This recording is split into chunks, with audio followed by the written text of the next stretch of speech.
Nitrogen चक्र के बारे में देख लेते हैं। नाइट्रोजन चक्र क्या होता है? तो जीवद्रव्य के जीवन में ये क्या होता है, आधार को माना जाता है, क्योंकि जीवद्रव्य मुख्य रूप से प्रोटीन की बहुलता की वजह से होता है और प्रोटीन अमीनो अम्ल के बने होते हैं और अमीनो अम्ल जो होता है वो किससे बने होते हैं? नाइट्रोजन के यौगिक से। ठीक है, जीवद्रव्य जो है ये जंतु है, कोशिका है, ये जंतु है, पादप कोशिका, ये सभी में जीवद्रव्य पाया जाता है जो किससे होता है?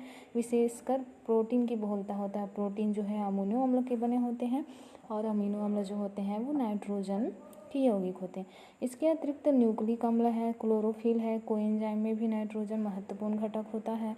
नाइट्रोजन वायुमंडल में 79% होता है, परंतु जीव इसे स्वतंत्र रूप से क्या करते हैं? N2 में उपयोग नहीं कर सकते हैं और पौधे नाइट्रोजन को मृदा से नाइट्रेट में कन्वर्ट कर देते हैं। ठीक है, पौधों के द्वारा नाइट्रोजन डायरेक्ट तो पौधे उत्पन्न नहीं कर पाते या ले नहीं पाते हैं, तो उस कंडीशन में इसको किस में कन्वर्ट कर दिया जाता है? नाइट्रेट में। आगे हम देखते हैं NO3 में कन्वर्ट कर दिया जाता है। कुछ मात्रा में अमोनियम के रूप में ग्रहण कर लिए जाते हैं और कुछ जो होता है नाइट्रोजन का नाइट्रोजनी यौगिक NO3 है NH4 में परिवर्तित हो जाता है, जिसको हम नाइट्रोजन स्थिरीकरण कहते हैं। अलग अलग चरण है, नाइट्रोजन स्थिरीकरण है, स्वांगीकरण है, अपघटन है, अमोनीकरण है, नाइट्रीकरण है, डीनाइट्रीकरण है। ये सभी क्रियाएं जो है राइजोबियम बैक्टीरिया, एजोटोबैक्टर है, नीलहरी शैवाल है, नॉनस्टॉप, एनाबिना, इन सबके द्वारा कंप्लीट होता है। नाइट्रोजन स्थिरीकरण का कार्य जो होता है वो सहजीवी या असहजीवी की अवस्था में होता है। सहजीवी किसको बोला जाएगा? जो एक दूसरे को बिना नुकसान पहुंचाए क्या करते हैं? भोजन का या नाइट्रोजन का आदान प्रदान करते हैं। जैसे फॉर एग्जांपल के लिए ले सकते हैं हम राइजोबियम बैक्टीरिया। राइजोबियम बैक्टीरिया जो होता है लेग्यूमिनेसी फैमिली में पाया जाता है और वो क्या करता है? पौधों को वातावरण का नाइट्रोजन को फिक्स करके पौधों की जड़ों के माध्यम से दे देता है और पौधे बदले में उसको क्या करता है? राइजोबियम को भोजन प्रोवाइड करवाता है। जब नाइट्रोजन स्थिरीकरण करने वाले जीवों की मृत्यु हो जाती है तब अपघटन से अमोनिया या नाइट्रोजन वाले पदार्थ बाहर निकल जाते हैं। ये पदार्थ भूमि के जल में विलयित हो जाते हैं और विलयन की अवस्था में पौधों की जड़ों द्वारा अवशोषित कर लिए जाते हैं। नेक्स्ट हम देखते हैं पौधे ही जंतुओं के नाइट्रोजन के स्रोत होते हैं सबसे ज़्यादा, क्योंकि पौधों के माध्यम से ही जंतुओं के पास नाइट्रोजन पहुंच पाते हैं। नाइट्रोजन के पादप के शरीर में पहुंचने पर वहाँ सर्वप्रथम अमोनिया में अपचयित होता है और कार्बनिक अम्लों से अभिक्रिया कर अमीनो अम्ल का निर्माण कर लेता है। कार्बनिक नाइट्रोजन पदार्थ जो होता है वो प्रोटीन के रूप में प्राप्त करता है। फिर आगे ये जो पादप और जंतुओं के मृत शरीर जो होते हैं और जंतु के जो सर्जी पदार्थ होते हैं उसमें नाइट्रोजनी अवयव होता है जो अमोनिया को अमोनिफिकेशन कर देता है। यहाँ क्रिया मृदा में NO3 है, NH4 के संतुलन के लिए आवश्यकता होता है और अमोनिया नाइट्रेट के निर्माण की प्रक्रिया ही नाइट्रिफिकेशन कहलाती है। अमोनिया से क्या बनता है? नाइट्रेट बनता है, तो उसको क्या बोलेंगे? नाइट्रिफिकेशन बोलेंगे। ठीक है,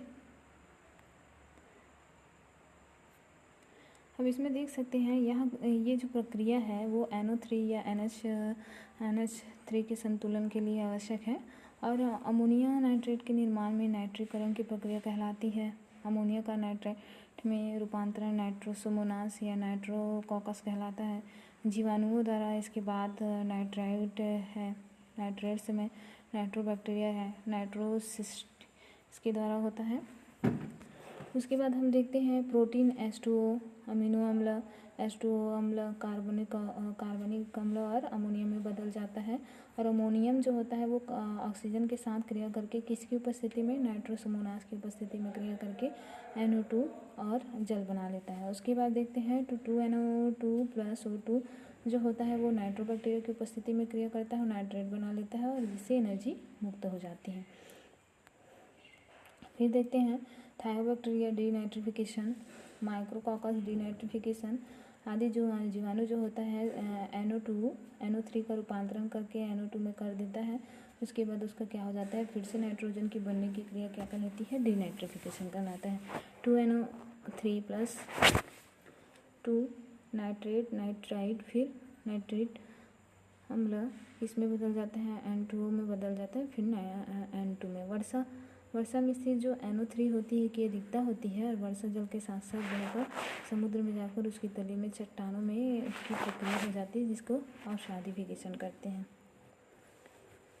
यहाँ पे हम नाइट्रोजन का देख लेते हैं चित्र क्या होता है। तो सबसे पहले वायुमंडल का जो नाइट्रोजन है वो क्या हो जाता है, यहाँ पे बैक्टीरिया फिक्स कर लेता है तो वो अमोनिया में परिवर्तित हो जाता है। अमोनिया से अमीनो अम्ल में, अमीनो अम्ल से प्रोटीन में, प्रोटीन से किस में चले जाते हैं ये अमोनिया, और लास्ट में किस में कन्वर्ट हो जाते हैं नाइट्रेट में।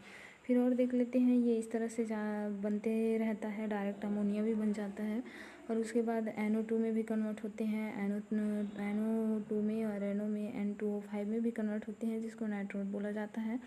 यह क्रिया जो है इस तरह से चलती है, नाइट्रोट रॉक के माध्यम से भी बनता है और वापस से नाइट्रेट में कन्वर्ट हो जाता है। डीनाइट्रिफिकेशन होने से नाइट्रोजन बनता है। उसके बाद देखते हैं तो ये जो अमीनो अम्ल है वो कहाँ चले जाते हैं, प्लांट में, और प्लांट में जाने के बाद फिर से ये प्रोटीन में कन्वर्ट हो जाते हैं। सिस्टम ऐसे चलता है, ठीक है।